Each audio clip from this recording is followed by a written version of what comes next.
अस्सलामुअलैकुम and hello to all students. आज जो टॉपिक हम डिस्कस करने जा रहे हैं वो है स्वॉल्विंग, और उसमें हम इसोफेगस के स्ट्रक्चर और उसके फंक्शन को जो है वो डिस्कस करेंगे। स्वॉल्विंग जो है ये बेसिकली एक ऐसा प्रोसेस है जिसमें हम किसी ग़ज़ा को जो है वो निगलते हैं, यानी अपनी बॉडी के स्टमक के अंदर लेकर जाते हैं। इसको हम टेक्निकली जो है वो बोलते हैं डेग्लूटिशन। डेग्लूटिशन इसका टेक्निकल नेम है। उसके अलावा इसको स्वॉल्विंग भी बोला जाता है, और इसमें हम इसोफेगस जो है उसको स्टडी करने जा रहे हैं। बेसिकली तो स्वॉल्विंग का प्रोसेस उस वक्त ही स्टार्ट हो जाता है जब हमारी ग़ज़ा जो है वो हमारे मुंह के अंदर हो रही होती है। तो हम उसके ऊपर ऑलरेडी लेक्चर ओरल कैविटी के ऊपर मैं बना चुका हूँ, जिसमें मैस्टिकेशन होती है, च्यूइंग होती है, लुब्रिकेशन होती है, और एंजाइम की मदद से ग़ज़ा को बारीक बारीक पीस के उसका बोलस बना लिया जाता है।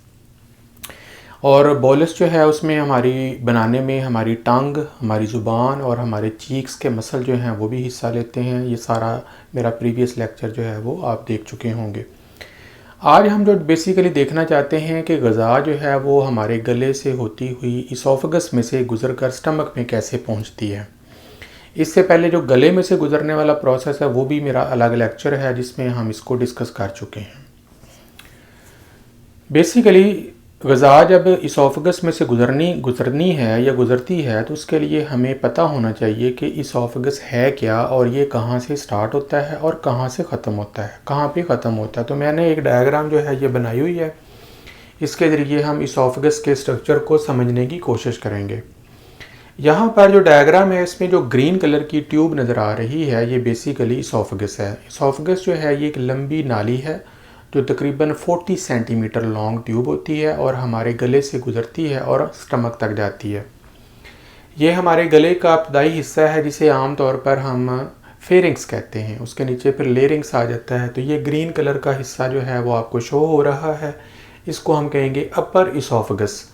तो ये ठीक वो जगह है जहाँ से इसोफेगस स्टार्ट होता है। तो मैंने थोड़ा सा इसको जो है वो एक्सपोज किया है। उसके बाद आपको यहाँ पर ट्रेकिया नज़र आ रहा है। ट्रेकिया ये देखें गले की ये सांस की नाली है, मोटा पाइप है जो कि विंड पाइप कहलाता है। इसमें कार्टिलेज की रिंग्स होती हैं जो सांस की नाली ट्रेकिया को कोलैप्स होने से बचाती हैं। तो वो एक अलग इशू है। तो ये हमारे जिस्म के वेंट्रल साइड यानी पेट वाली साइड पर मौजूद होती है, जबकि इसोफेगस जो है इसकी बैक वाली साइड पर, जिसे डॉर्सल साइड कहते हैं या पोस्टीरियर साइड कहते हैं, उसकी तरफ यह है मौजूद है। तो ये देखें ना, इसोफेगस जो है इस ट्रेकिया के बिल्कुल पीछे पीछे रन करता है, और अब यहाँ पर आपको नज़र आना शुरू हो गया। ये जो ट्रेकिया है ये फिर आगे दो हिस्सों में डिवाइड हो जाता है जिन्हें हम ब्रोंकाई कहते हैं। एक लेफ्ट लंग में जा रहा है, एक राइट लंग में जा रहा है। ये वो कैविटी है रिब्स के अंदर जहाँ पर लंग्स मौजूद होते हैं। तो हम लंग्स को तो यहाँ पे डिस्कस नहीं कर रहे, लेकिन यहाँ पर मैंने पेराइटल प्लूरा लिखा हुआ है, यानी ये वो आउटर मेम्ब्रेन्स हैं जो लंग्स के इर्द गिर्द पाई जाती हैं। यहाँ पर जो है वो लेफ़्ट पेराइटल प्लूरा होगी और यहाँ पर जो है वो राइट पेराइटल प्लूरा जो है वो मौजूद होगी, लेकिन हम उसको यहाँ पे डिस्कस नहीं करेंगे। उसके बाद अगर आप देखें तो यहीं से ही यहाँ पर ही सेंटर में दोनों लंग्स के दरमियान में हार्ट मौजूद होता है, दोनों ब्रोंकाई के दरमियान में। अब हार्ट में से आपको पता है मेजर ब्लड वेसल निकलती है जिसे एओर्टा कहते हैं, जो यहाँ पर आपको रेड कलर की नज़र आ रही है। तो बेसिकली एओर्टा एक बड़ी ब्लड वेसल है जो हार्ट से निकलकर पूरी बॉडी को ब्लड सप्लाई करती है। उसके साथ ही यहाँ पर आपको एक ब्लू कलर की नाली नज़र आ रही है, ये सुपीरियर वेना केवा है जो हार्ट की तरफ ब्लड लेकर आ रही है, deoxygenated blood from upper extremities, neck and from head. लेकिन यहाँ पर भी हम उनको डिस्कस नहीं करेंगे क्योंकि वो एक ऐसी लोकेशन पर मौजूद हैं जहाँ से इसोफेगस गुजरता है, इसलिए मैंने थोड़ा सा इसका ज़िक्र करना जो है वो मुनासिब समझा है। उसके बाद ये देखें, ये जो इसोफेगस है ये दिल के भी पीछे से, लंग्स के दरमियान से, ट्रेकिया के पीछे से, एओर्टा के पीछे और सुपीरियर वेना केवा के पीछे से हमारी कमर वाली साइड से गुजरता हुआ नीचे आ रहा है। अब यहाँ पर आपको फिर इसोफेगस जो है वो नज़र आ रहा है, ये इसोफेगस है। उसके बाद जब हम हमारी पेट की दो कैविटीज़ होती हैं, हमारी बॉडी की, सॉरी हमारे ट्रंक की, एक ऊपर वाली कैविटी होती है उसे थोरेसिक कैविटी कहते हैं, एक नीचे वाली कैविटी होती है उसे एब्डोमिनल कैविटी कहते हैं। थोरेसिक कैविटी में लंग्स होते हैं, एब्डोमिनल कैविटी में मोस्टली इंटेस्टिन्स और स्टमक वगैरह और बाकी विजरल ऑर्गन होते हैं। दोनों कैविटीज़ के दरमियान अल्लाह ताला ने एक शीट लगाई हुई है, कुदरत ने एक मसल्स की जो मेम्ब्रेन की एक शीट लगाई हुई है, यहाँ पर आपको ब्लैक कलर में नज़र आ रही है, इसको डायफ्राम बोलते हैं। तो ये एक मस्कुलर शीट होती है ऐसे, जो बॉडी की एंटीरियर से पोस्टीरियर और दोनों लैटरल साइड के दरमियान में थोरेसिक कैविटी यानी सीने के खला और एब्डोमिनल कैविटी यानी पेट के खला के दरमियान पाई जाती है।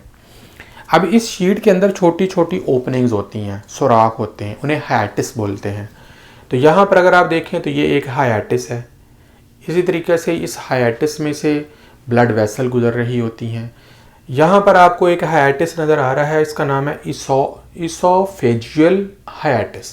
यहाँ से इसोफेगस गुजर रहा है, छोटी सी ओपनिंग है, सुराख है, उसके अंदर से ये गुजरेगा इस डायफ्राम की मसल के अंदर। अब यहाँ पर अगर आप देखें तो दोबारा आपको डायफ्राम के बिल्कुल नीचे से इसोफेगस जो है वो नीचे से नज़र आ रहा है ग्रीन कलर में। तो ये डायफ्राम के सुराख में से हाइटिस में से गुजर कर आगे फिर नीचे लेफ़्ट साइड पे यहाँ पे स्टमक है, तो स्टमक के अपर पोर्शन जो कि कार्डियक पोर्शन होता है उसके साथ जाकर ये अटैच हो जाता है। तो इस तरीके से ये मैंने आपको इसोफेगस की जो लोकेशन है उसके बारे में थोड़ा सा ब्रीफ कर दिया है। होपफुली आपको पहले ही पता होगा, लेकिन फिर भी मैंने आपको इसकी थोड़ी सी लोकेशन जो है वो बता दी है। अब यहाँ से मैंने जो इसोफेगस है उसको मेनली बाहर निकाल लिया ताकि हम उसको अलग से सेपरेटली जो है उसके डिफरेंट पार्ट्स को जो है वो डिस्कस कर सकें, समझ सकें। तो ये हमारी ओरल कैविटी है, उसमें बोलस बन रहा है, बोलस बनने के बाद वो फेरिंग्स में जाएगा, वहाँ से लेरिंग्स से होता हुआ हमारे इसोफेगस में दाखिल होगा। आपको पता है ग्लोटिस ओपनिंग होती है लेरिंग्स की, उसके ऊपर एपिग्लोटिस होता है जो कि फूड के पार्टिकल्स को सांस की नाली में जाने से रोक देता है। तो ये बोलस बना हुआ है, आगे ये इसोफेगस शुरू हो रहा है। यहाँ से रेड से मैं स्टार्ट कर रहा हूँ और यहाँ पर ग्रीन और ये आगे स्टमक आ जाता है। तो ये जो पूरा हिस्सा है ये इसोफेगस है। अब इस पूरे हिस्से में अगर आप यहाँ पर देखें तो मैंने इसके 4 रीजन बना लिए हैं इसोफेगस के। जो पहला रीजन है वो तकरीबन 15 सेंटीमीटर स्टार्ट से लेकर 15 सेंटीमीटर तक चलता है। इसे हम कहते हैं सर्वाइकल इसोफेगस, ये क्योंकि नेक रीजन में जो है वो मौजूद होता है। उसके बाद फिर 20 सेंटीमीटर से लेकर 25 सेंटीमीटर तक जो रीजन होगा ये वाला, इसको हम कहते हैं अपर थोरेसिक इसोफेगस, यानी सीने के ऊपर वाले हिस्से में मौजूद जो है इसोफेगस। उसके बाद 25 से 30 सेंटीमीटर के दरमियान मिडल थोरेसिक, यानी सीने के दरमियान में से जो मौजूद इसोफेगस है वो यहाँ पर आ जाएगा। उसके बाद फिर 30 सेंटीमीटर से लेकर 40 सेंटीमीटर तक जो है ये लोअर थोरेसिक इसोफेगस में कंसिडर किया जाता है। तो इस तरीके से इसकी काफ़ी लंबाई होती है जो हमारे फेरिक्स गले से स्टार्ट होकर स्टमक तक जाता है, तकरीबन 40 सेंटीमीटर है, और उसके हमने जो है वो हिस्से डिवाइड कर दिए हैं। उसके बाद हम आते हैं इसके अपर पार्ट और लोअर पार्ट की तरफ। ये जो ऊपर वाला हिस्सा होता है इसे हम बोलते हैं अपर इसोफेजियल स्फिंक्टर। यहाँ पर अगर आप देखें तो ये एक मसल की तय लगी हुई है, रिंग बनी हुई है ऐसे, जो टाइटली बंद होती है। यहाँ पर जो मसल हैं वो नेचुरली कॉन्ट्रैक्टेड हालत में मौजूद होते हैं, सुकड़ी हुई हालत में मौजूद होते हैं। इसको बोलते हैं स्फिंक्टर। स्फिंक्टर जो है ये मसल जो हैं ये अपर एसोफेगस को बंद करके रखते हैं ताकि इसोफेगस का जो कंटेंट है वो माउथ में ना जाए और माउथ का जो कंटेंट है वो इसोफेगस में ना आ जाए। इसे बोलते हैं अपर एसोफेजियल स्फिंक्टर, UES। यहाँ पर मैं आपको रेड कलर का आपको नज़र आ रहा है। उसके बाद फिर नीचे आ जाए। उसके बाद ये जो हिस्सा है इसे हम बोलते हैं इसोफेजियल गैस्ट्रो जंक्शन। यहाँ पर स्टमक और इसोफेगस आपस में मिल रहे हैं, जम हो रहे हैं, एक दूसरे के साथ मिल रहे हैं। इस रीजन को इसोफेजियल गैस्ट्रो जंक्शन कहते हैं। जहाँ पर ये जंक्शन मौजूद है वहीं पर एक और स्फिंक्टर मौजूद है, ये देखें, इसे LES बोलते हैं। तो अगर ये UES यानी अपर इसोफेजियल स्फिंक्टर है तो इसे क्या बोलेंगे, लोअर इसोफेजियल स्फिंक्टर। तो ये UES है और ये LES है, दोनों जो हैं वो कॉन्ट्रैक्ट हालत में होते हैं। अब ये जो स्फिंक्टर है ये भी हमेशा बंद रहता है, इसके जो मसल हैं वो सिकुड़े रहते हैं ताकि जो हमारे स्टमक में मौजूद एसिड है, फूड है, वो यहाँ से स्टमक में ना आ जाए, सॉरी इसोफेगस में ना आ जाए और हमारे स्टमक जो इसोफेगस की लाइनिंग है उसको डिस्ट्रॉय ना कर दे। सम टाइप क्या होता है कि लोगों का ये जो LES है, लोअर इसोफेजियल स्फिंक्टर ख़राब हो जाता है, इसमें एबनॉर्मेलिटी आ जाती है या इसका जो नर्वस सिस्टम के साथ कनेक्शन होता है वो डिस्टर्ब हो जाता है, तो ये खुला रह जाता है। अगर ये खुला रह जाता है तो स्टमक में से जो एसिड है वो लीक करके इसोफेगस से होता हुआ गले में आना शुरू हो जाता है, जिसे हम जर्ड बोलते हैं, गैस्ट्रो इसोफेजियल रिफ्लक्स डिजीज़, जिसमें इसके ऊपर फिर हम एक और लेक्चर बनाएंगे जर्ड के ऊपर और इसकी सिम्टम्स एंड काजेज़ वगैरह के ऊपर। तो एनी हाउ, तो ये जो दोनों स्फिंक्टर हैं ये उसके प्रोटेक्टिव दरवाजे हैं जो हमेशा बंद रहते हैं, सिर्फ उनको उसी वक्त खोला जाता है जब वहाँ से बोलस ने, फूड पार्टिकल ने गुजरना होता है। इसके अलावा जब हम इसोफेगस के स्ट्रक्चर को देखते हैं तो बेसिकली जो हमारा इसोफेगस है वो दो तरह के मसल्स पर मुश्तमिल है। अगर आप रेड में देखें तो यहाँ पर जो रेड कलर के जो मसल्स आपको नज़र आ रहे हैं ये स्ट्राइएटेड मसल हैं, यानी ये वॉलंटरी मसल हैं। इसका मतलब ये हुआ कि ऊपर वाला गो के हम जब ग़ज़ा को निगल लेते हैं तो ये हमारे कंट्रोल में नहीं होती, लेकिन हम देखते हैं कि जो इसोफेगस का अपर पार्ट है वो क्या है, स्ट्राइएटेड मसल का बना हुआ है। जिस तरह के हमारे मसल्स होते हैं बॉडी के जिन्हें हम स्केलेटल मसल कहते हैं, लेकिन ये जो स्केलेटल मसल हैं, स्ट्राइएटेड मसल हैं, ये आहिस्ता आहिस्ता रिड्यूस होना शुरू हो जाते हैं और आगे आपको ग्रीन पार्ट नज़र आ रहा है। ये जो ग्रीन पार्ट है ये स्मूथ मसल हैं और आपको पता है स्मूथ मसल जो है ये गट में पाए जाते हैं, ग़ज़ा की नाली में पाए जाते हैं और ये इनवॉलंटरी होते हैं। अब यहाँ पर क्या हो रहा है कि ग्रीन मसल जो हैं, स्मूथ मसल जो हैं वो ज़्यादा होते चले जा रहे हैं, तो इसका मतलब है लोअर पोर्शन जो है इसोफेगस का वो ज़्यादातर स्मूथ मसल पर, इनवॉलंटरी मसल पर मुश्तमिल है जो हमारे कंट्रोल में नहीं है, और अपर पोर्शन जो है वो ज़्यादातर कौन से, स्केलेटल यानी स्ट्राइएटेड मसल पर मुश्तमिल है। अब दरमियान में क्या हो रहा है, ब्लेंडिंग हो रही है दोनों मसल्स की, स्मूथ और जो स्केलेटल मसल हैं, स्ट्राइएटेड मसल हैं, उनकी ब्लेंडिंग हो रही है, यहाँ पर आपको नज़र आ रही है। तो इस तरीके से हमारा इसोफेगस जो है ये दो तरह के मसल से मिलकर बना हुआ है जो ग्रेजुअली डिक्रीज़ और इंक्रीज़ होते हैं। ये जो मसल हैं जब ये अल्टरनेटली कॉन्ट्रैक्ट और रिलैक्स करते हैं तो जो ग़ज़ा है वो इसोफेगस के पहले सिरे से लेकर दूसरे सिरे यानी स्टमक में जो है वो दाखिल हो जाती है। अब ये मैकेनिज़्म होता कैसे है, ये सारा प्रोसेस कैसे चलता है, तो उसके लिए फिर हम इस डायग्राम की तरफ आ जाते हैं। अब ये नर्वस कंट्रोल है जिसके ज़रिए हमारा जो इसोफेगस है वो कंट्रोल किया जाता है। तो अब इसमें फिर मैंने एक थोड़ी सी डिफरेंट डायग्राम है, ये अपर पार्ट है जिसका नाम है फेरिंग्स।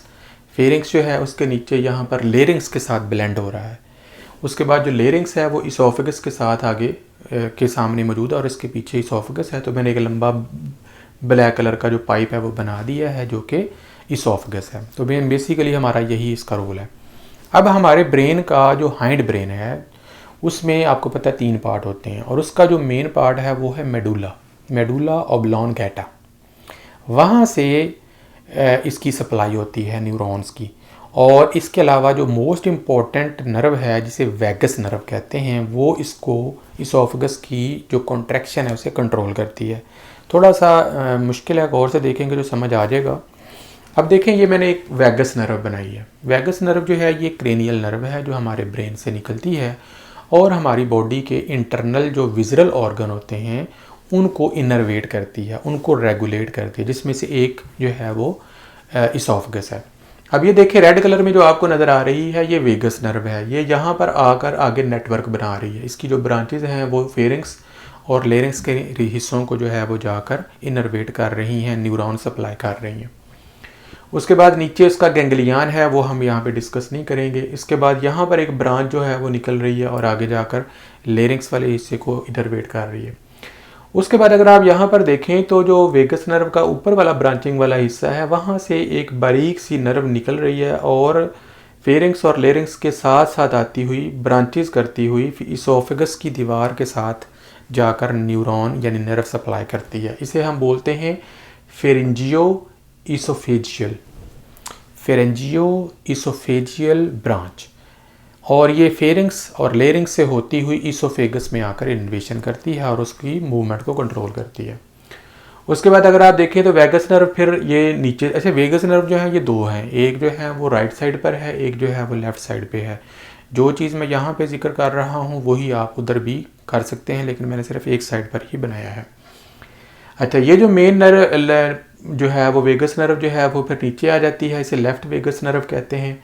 अब यहाँ पर क्या हो रहा है कि ये जो एक तो ये जो वेगस नर्व है ये नीचे आती हुई एक ब्रांच जो है इसकी नीचे स्टमक की तरफ यानी इसोफेगस के लोअर पोर्शन की तरफ चली जाती है, जिसे वेंट्रल वीगल ट्रंक कहते हैं। ये आमतौर पर फ्रंट साइड पर होती है, यानी इसोफेगस की आगे वाली साइड आप कह सकते हैं। इसके अलावा यहाँ से एक ब्रांच आएगी जो इसोफेगस की बैक साइड पर होगी, वो मैंने यहाँ पे शो नहीं की हुई। अब यहाँ पर अगर हम देखें तो ये जो वेगस नर्व है ये दोबारा ऊपर जा रही है। अब दोबारा ऊपर जो है वो दो शाखें जा रही हैं, एक जो है वो ब्रांचिंग कर रही है और एक ब्रांचिंग नहीं कर रही। अब अगर आप इसको देखें, left recurrent laryngeal branch, left recurrent laryngeal, ये देखें यहाँ से ऊपर जा रही है ये, और लेरिंक्स में जाकर उसने ब्रांचिंग की है। इसमें कोई मज़ीद ब्रांचेस जो हैं वो नहीं निकल रही। लेकिन उसके साथ ही यहाँ पर एक और ब्रांच है वेगस नर्व की, जिसे हम कहते हैं पैराक्रंट लेरेंजियल। पैराक्रंट लेरेंजियल जो है ये ऊपर जा रही है, लेकिन इसकी जो ब्रांचेज हैं वो निकल कर इसोफेगस को इनर्वेट कर रही हैं और ब्लड न्यूरॉन की सप्लाई कर रही हैं। बिल्कुल इसी तरीके से इधर भी सारा प्रोसेस होगा। तो दोनों तरफ से राइट और लेफ़्ट वेगस नर्व जो हैं ये मुकम्मल तौर पर इसोफेगस को इनर्वेट करती हैं और हमारे ब्रेन से आने वाले पैगामात की मदद से हमारे इसोफेगस की जो मूवमेंट है, पेरिस्टालसिस है, अल्टरनेट कॉन्ट्रैक्शन और रिलैक्सेशन है, उसे कंट्रोल करती हैं और ग़िज़ा के बोलस को पुश करती हुई ऊपर से नीचे की तरफ लेकर आती हैं ताकि वो स्टमक में पहुंच सके। अब ये दिमाग में कैसे कंट्रोल होता है, मिसाल के तौर पर अब उसकी फिर मैंने एक और एग्जांपल जो है वो यहाँ पे बना लिया। ये मेरे पास ब्रेन है, ब्रेन का हाइंड ब्रेन है, हाइंड ब्रेन का लास्ट पार्ट है जिसे मेडुला ओब्लोंगेटा कहते हैं, और ये इसोफेगस मैंने छोटा सा बनाया हुआ है। अब सपोज कर लेते हैं कि कोई ग़िज़ा जो है वो हमारी बॉडी के अंदर, इसोफेगस के अंदर हम नहीं खा रहे, किसी किस्म की ग़िज़ा बोलस को निगल नहीं रहे। तो अगर आप यहाँ पर देखें तो यहाँ पर स्फिंक्टर मौजूद है, और आपको पता ही है इसे क्या कहते हैं, लोअर इसोफेजियल स्फिंक्टर, यानी बिल्कुल आखिर पर होता है स्टमक के, स्टमक से पहले, और ये बंद रहता है। इसके जो मसल हैं वो कॉन्ट्रैक्ट रहते हैं।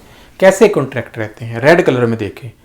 रेड कलर में मेडुला के अंदर एक न्यूरॉन का पार्ट है, गुच्छा है, जिसे हम बोलते हैं डोर्सल वेगल न्यूक्लियस। ये मोटर न्यूरॉन कैरी रखता है। अब इसके जो मोटर न्यूरॉन हैं वो नीचे जा रहे हैं और जाकर इस LES लोअर इसोफेजियल जो स्फिंक्टर है उसके मसल को कॉन्ट्रैक्ट करके रखते हैं, और जब मसल कॉन्ट्रैक्ट रहेंगे तो इसोफेगस का जो ये जो वेल्व है, ये जो स्फिंक्टर है, ये बंद रहता है।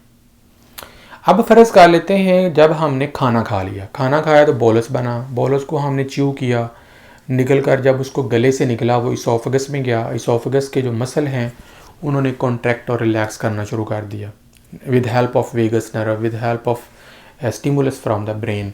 तो जैसे ही वो यहाँ पर पहुँचता है तो यहाँ पर जब वो आता है तो जो इसोफेगस के मसल हैं वो डिस्टेंट हो जाते हैं, फैल जाते हैं। उसके नतीजे में यहाँ पर ब्लू कलर में देखें, ब्लू कलर जो है ये सेंसरी न्यूरॉन है। इसका जो मेन हिस्सा है वो मेडुला के अंदर ही है, ऐसे कहते हैं न्यूक्लियस सोलिटेरियस, न्यूक्लियस सोलिटेरियस। तो ये देखें यहाँ से एक ब्रांच निकल रही है और इसोफेगस के अंदर जा रही है। तो जब यहाँ से बोलस गुजरेगा उसकी एक्सटेंशन से एक पैगाम जाएगा, कहाँ पर जाएगा, मेडुला के अंदर। मेडुला से पैगाम क्या जा रहा है, बोलस आ रहा है। कहाँ जाना है उसने, स्टमक के अंदर। यहाँ से पैगाम भेजा जाएगा न्यूक्लियस डोर्सल वेगल न्यूक्लियस को, और उसको कहा जाएगा कि तुमने जो मसल को कॉन्ट्रैक्ट किया हुआ है उनको रिलीज़ कर दो, उनको रिलैक्स कर दो, ताकि फूड जो है उसको स्टमक में भेजा जा सके। फिर यहाँ से मैसेज आता है और इसोफेगस की वाल से होता हुआ यहाँ से LES लोअर इसोफेजियल स्फिंक्टर के मसल को रिलैक्स कर देता है, और हमारी जो फूड है वो स्टमक के अंदर जो है वो दाखिल हो जाती है, और फिर दोबारा वो स्फिंक्टर जो हैं वो बंद हो जाते हैं।